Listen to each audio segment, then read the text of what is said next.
Welcome to the Codependency Surviving Cluster B Relationships Podcast. Want and need to understand codependency? Want to heal from both codependency and from a BPD or NPD relationship of any type? This podcast is for you.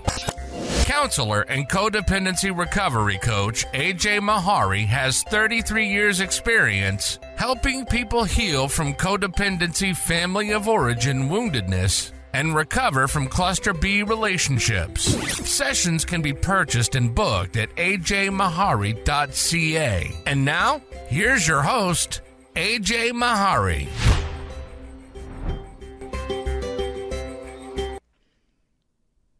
I'm going to be focusing on the lost self, the childhood roots of codependency.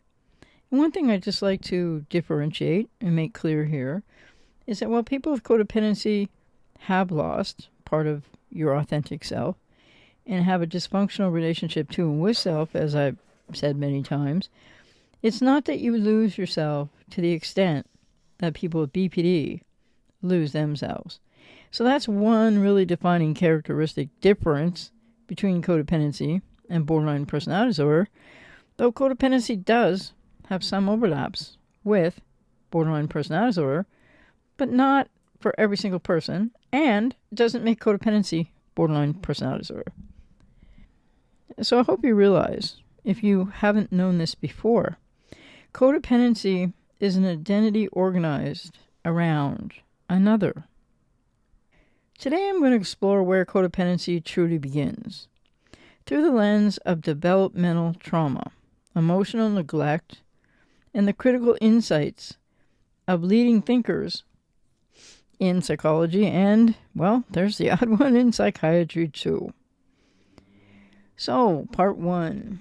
What is codependency really?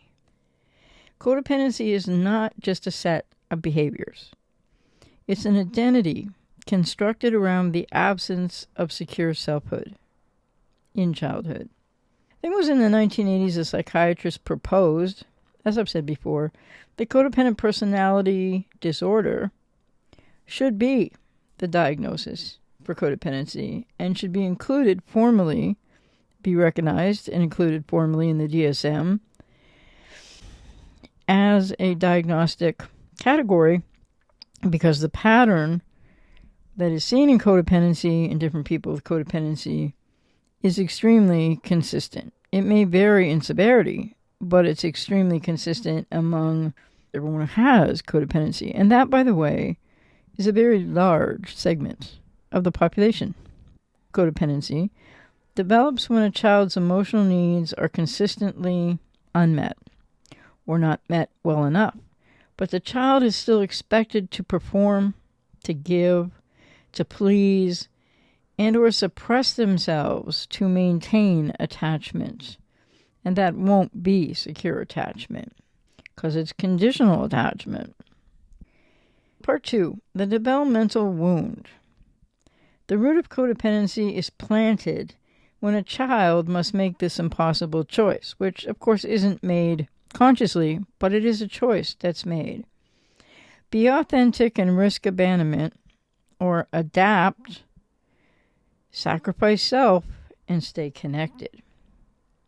And most children choose whatever it takes to stay connected, because who as a child feels safe to be on your own? Nobody does. When the caretaker is emotionally unpredictable, self-absorbed, addicted, narcissistic, perhaps having borderline personality disorder, or they're depressed, or simply overwhelmed, a child begins to learn, my emotions are too much. My needs are inconvenient. I'm nothing but a problem. If I try harder, maybe I'll be loved. If I can make mom or dad, or whomever, fill in the blank, feel better, grandma, grandpa, maybe when you were a child, if I can make them feel better, then maybe they will help me, love me, see me, and hear me. Maybe then they will let me be me. This isn't anything anyone actually really usually thinks in childhood, but if you could have been aware of what was happening, that's what was happening. So begins the performance. The false self, as D.W. Winnicott called it, becomes a mask the child wears to keep love from disappearing entirely, or what one believes love might be. What one might normalize in a childhood where love might not really have been what love was, but it was all that the child took in as, quote, love, unquote, that was normal. Part 3, the role of emotional neglect in codependency. In the roots of codependency. Emotional neglect is not only what happened to you in childhood, but very much also what didn't happen for you in childhood. No secure attachment, lack of emotional safety, which again is often experienced unconsciously, reacted and responded to with the adaptation of codependency, but not by any child in any conscious sort of decision choice way, but unconsciously for sure. So somewhere in your childhood, or perhaps throughout your childhood, you weren't seen, your emotions weren't mirrored, perhaps you weren't even taught much about emotions or emotion regulation, because we all need mothers predominantly, but we need parents who are going to help us to learn to emotionally regulate. It's not something we're not born knowing how to do that. Your experience wasn't validated. And in this vacuum, a codependent survival pattern emerged. Hyperattunement to others' moods, suppression of personal needs, excessive responsibility for others' feelings, chronic fear of abandonment or disapproval, and for a lot of people, perfectionism and other things as well. You become who others needed you to be because you couldn't safely be your young, still growing authentic self. Part 4, enmeshment and parentification. In many codependent childhoods, there was enmeshment, a blurring of emotional boundaries. Your parent may have leaned on you for their emotional regulation. It's a role reversal because you needed their help with your learning more about emotional regulation.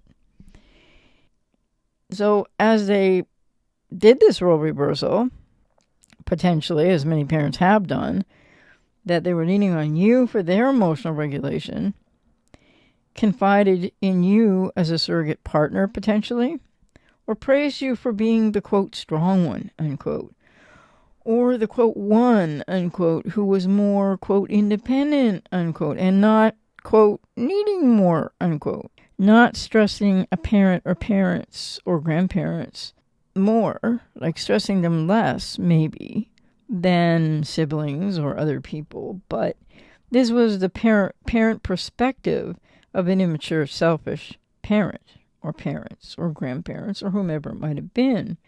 This is where parentification sets in, when the child becomes the emotional caretaker for the adult. An adult, or maybe more than one adult, perhaps siblings as well. And here's the tragedy. In meeting everyone else's needs, the child's authentic self continues, rather than to grow and be known, it continues to vanish and be abandoned. Self-abandonment as a defensive strategy versus unmet needs. Part 5. There was a psychiatrist who proposed codependent personality disorder to DSM-3, and I think it was the early 1980s. And this psychiatrist was among the first clinicians to treat codependency not just as a side effect of addiction, and the way it was defined decades ago, but as a legitimate psychological condition in its own right. He was quoted as having written, quote, codependents share personality traits that fall into the same category as other recognized personality disorders, rigid patterns of relating and perceiving that impair function, end quote. He also emphasized how codependents confuse love with caretaking, struggle to separate their identity from others, have difficulty with emotional regulation, live in persistent fear of abandonment or rejection. And the psychiatrist also noted how early exposure to dysfunction, especially addiction, narcissism, borderline personality disorder in parents, or emotional unpredictability of any kind creates learned helplessness, hypervigilance, and a loss of personal agency. In short, codependency is not weakness, it's an adaptation to emotional chaos, an adverse childhood experience to trauma response.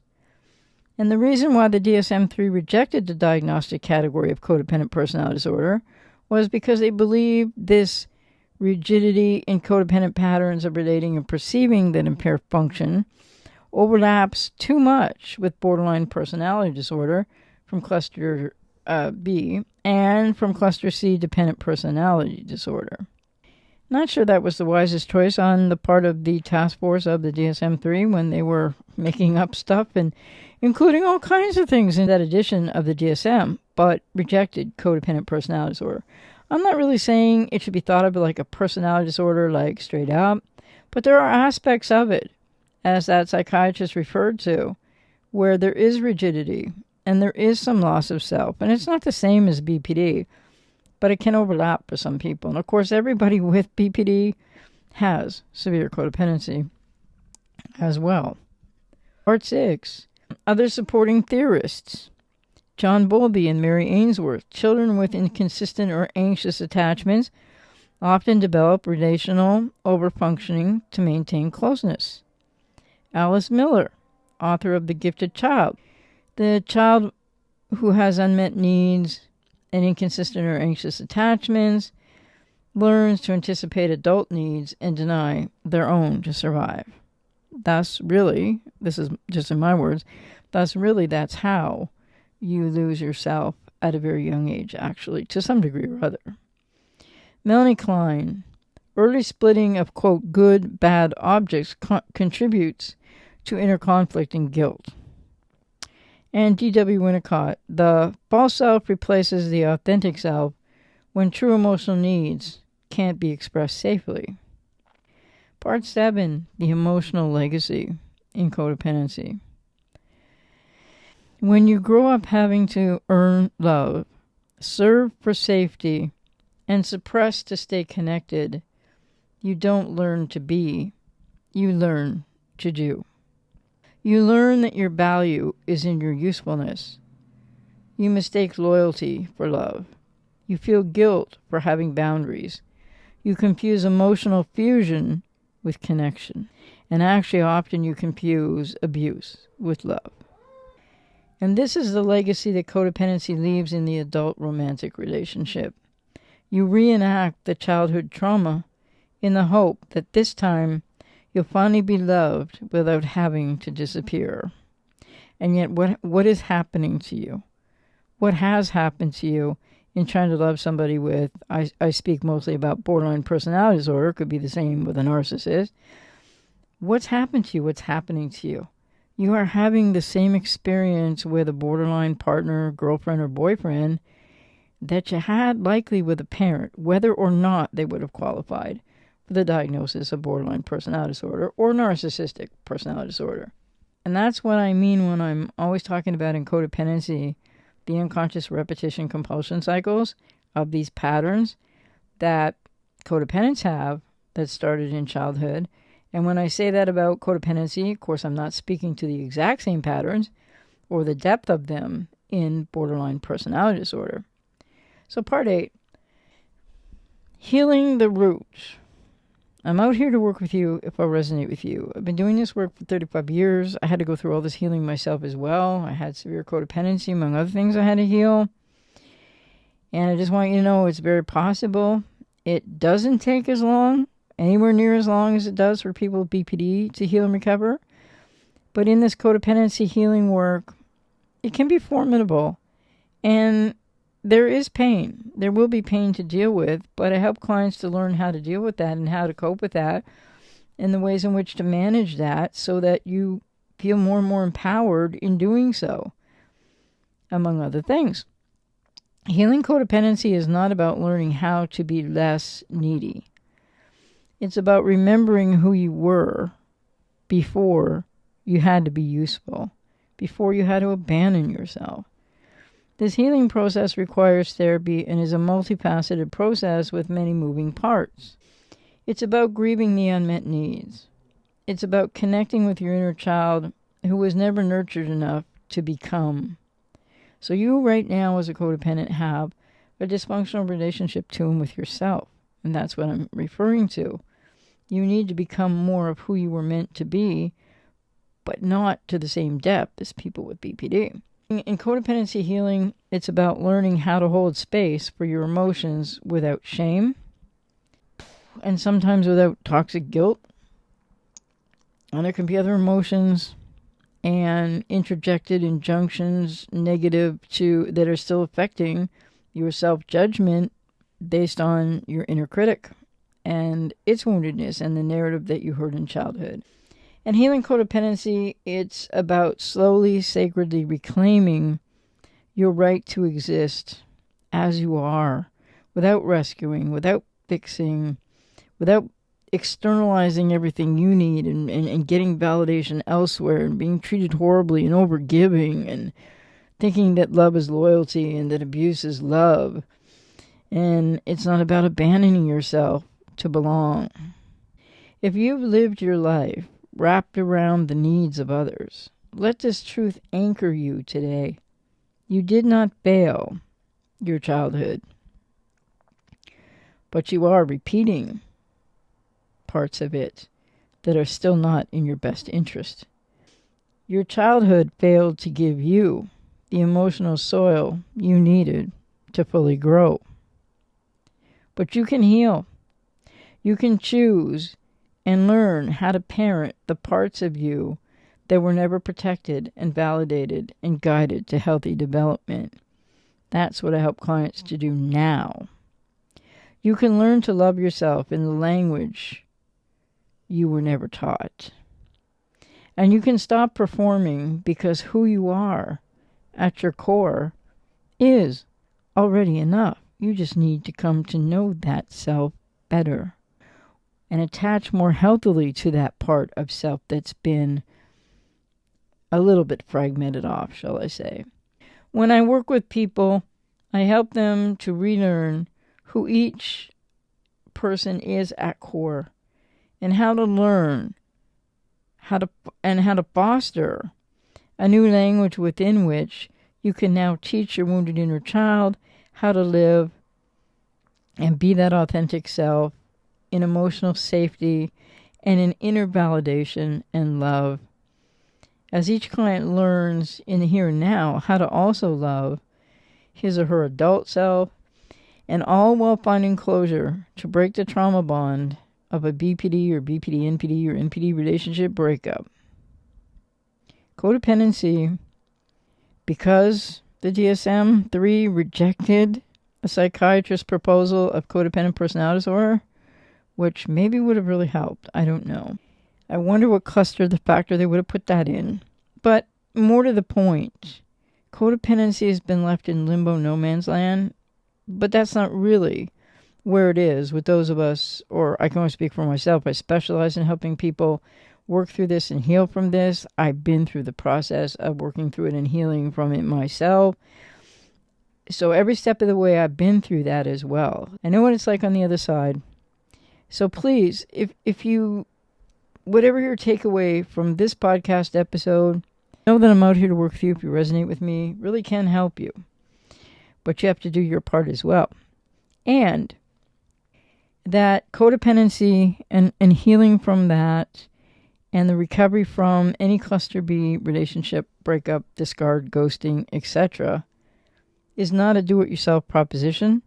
You can watch videos, you can listen to podcasts like this, and etc. You can read stuff all over the internet. You can look at books, you can read books, you can learn a lot. That's all positive if you're not getting misinformation. But nobody can help themselves through this entirely because it requires some guidance, some support, and some other facets of the process that I know myself when I was going through this recovery like several decades ago now. There's no way I could have done it by myself or for myself. And so what you need to do is think more about what this really means.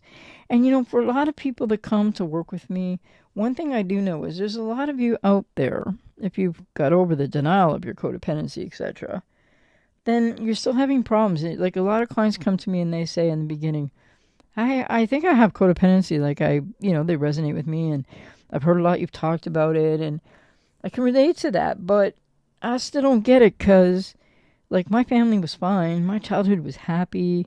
My parents were wonderful. And this is what a lot of us grow up believing. Well, I didn't grow up believing it because my parents were crazy, both like comorbid cluster Bs who were alcoholics. But even I tried, as a kid, I tried to normalize that until I was like about 7 or 8. And then it was like, wait a minute. And I didn't know a whole lot then either. But the point I'm trying to make is a lot of people with codependency, when you first think about this and you're first going to think, well, like, I don't know what happened in my childhood. What is she talking about? Like, my parents were great. Because that's what you've told yourself for so long. And the older we get, the more that we disavow what happened to the wounded inner child. Because you're not in contact with that part of yourself. And you don't want to remember that. I mean, that's the case for a lot of people. And then there's other people that come to work with me and have worked with me over the years. They definitely show up going, I know exactly what happened to my family. And they have it all pinned down and they have it all more defined because maybe it was just more severe and obvious. But whether you have a severe childhood, adverse experience or trauma or not, it can be really hard to just stop and think, well, what? Like, I had none of that. Like, maybe you're saying, maybe you're thinking right now, well, none of what I just heard. Like, what? Parentification and unmet needs and not help to emotionally. I don't remember any of that. And the fact is, you probably won't until you get into a healing recovery journey to start really looking to slowly reveal that to your conscious awareness because it's painful. It can be a little scary. It's very rewarding. So at any rate, you can heal. But yes, where I'm coming from in how I explain codependency and how I work with people in the healing of codependency with processes, etc., and of course, there's the working to break the trauma bond with the borderline X and all that you need to do there as well. But the thing is, don't overthink this. Just know if you're still struggling with somebody with BPD, if you're still like unable to go no contact, if you still can't walk away, if you still want them back, if you're still giving to them, if it's still on and off, or maybe you're not even in touch with them or they won't talk to you, but you're in agony. And you can't stop obsessing, and you can't stop the rumination, and you can't stop focusing on them. All of this goes back to what you experienced in your childhood, believe it or not. And it's not exactly the same for everybody.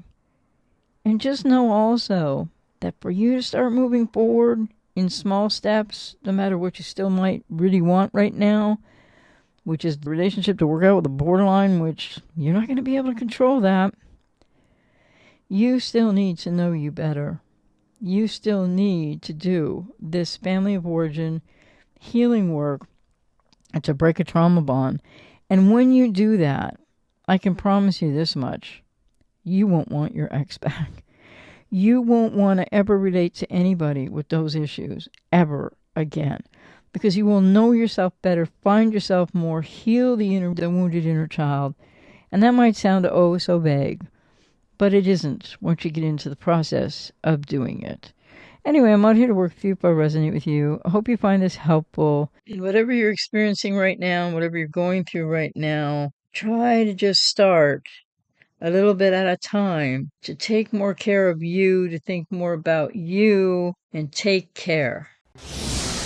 You've been listening to the Codependency Surviving Cluster B Relationships podcast with your host, AJ Mahari. AJ hopes her information is helpful. And if you resonate with and want to work with AJ, please go to ajmahari.ca to purchase and book a session or sessions. Thanks for listening, and catch you next time.